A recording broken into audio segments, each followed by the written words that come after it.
Hi everyone and welcome back to the #1 pension transfer channel in the UK. Okay, so today guys, we're going to be talking about wills and the importance of wills and avoiding your estate dying in having intestacy rules applied from the UK government. So all of you will be familiar with what a will is. It's very popular in films and movies, who's in the will and all the drama, etc. that goes with it.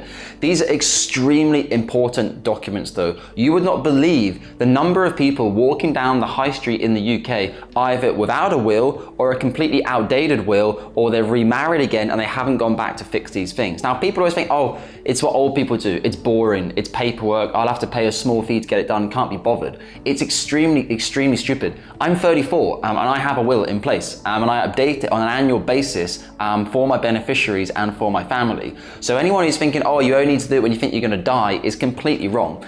Anything can happen to you in your 30s, your 40s, your 50s, your 60s. You could have an accident, you could have ill health, you could lose your mental capacity. All these types of things could affect you. And effectively, all the hard work you've done, all the pension assets you've built up, all the investments you have, the property, whatever you've done that you think is successful in life, which is going to form part of your estate, could end up going to testacy rules from the UK government and just being split, not how you want the money to be split.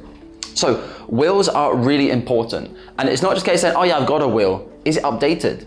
What's changed in your life this year? Have you now got an extra couple of 50 grand, 100 grand, maybe $1 million? Maybe you sold a business, maybe you're on the way to selling a business. What do you want to happen to that money? Is it going to go to your spouse, your wife, your partner? Is it going to go to your children? Is it going to go to your nephews? Do you have any children, grandchildren? There's so many things to think about here. And if you do not have a clear will, then effectively no one knows what you wanted to do with your money, and it will just be split by the UK government however they see best between your dependents. Again, it's something which we go through with all of our clients on our annual review meetings.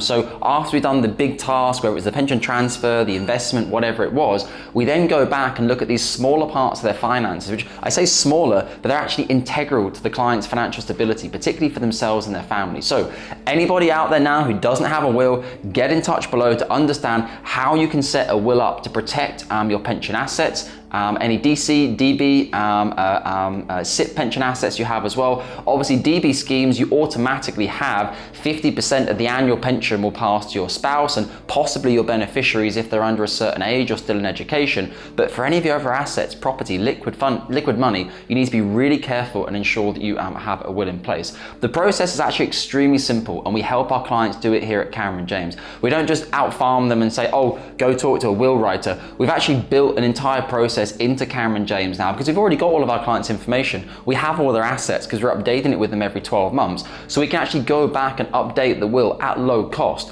rather than going to a broker every single time. And actually here at Cameron James, we pay an annual subscription fee to be part of the will provider that we work with, and it effectively allows us to get discounted fees for our clients and it speeds up the process for them. So rather than you having to go out and complete a load of new paperwork, we will fill out the forms for you based on the information we already hold on file with your consent, and then you can review those forms, have a discussion, the will can be drafted, you can make changes, amendments, adjustments to it to make sure that it's exactly what you want. Now, updating it every single year might not be necessary, but certainly every couple of years, your financial advisor should be saying to you, well, look, you've just been through this divorce or you've just bought this second property. This property now needs to go inside your will. You can also design wills so they're quite smart. So you can use certain wording in wills, which will mean, depending upon how your assets change, they could be adjusted and separated as you wish moving forward. So guys, slightly boring video today on wills. I know it's not top of everyone's agenda, but it's super important. Don't forget these small things that make a massive difference to your financial planning. Guys, as always, take care of your UK pension assets and I look forward to speaking with you soon.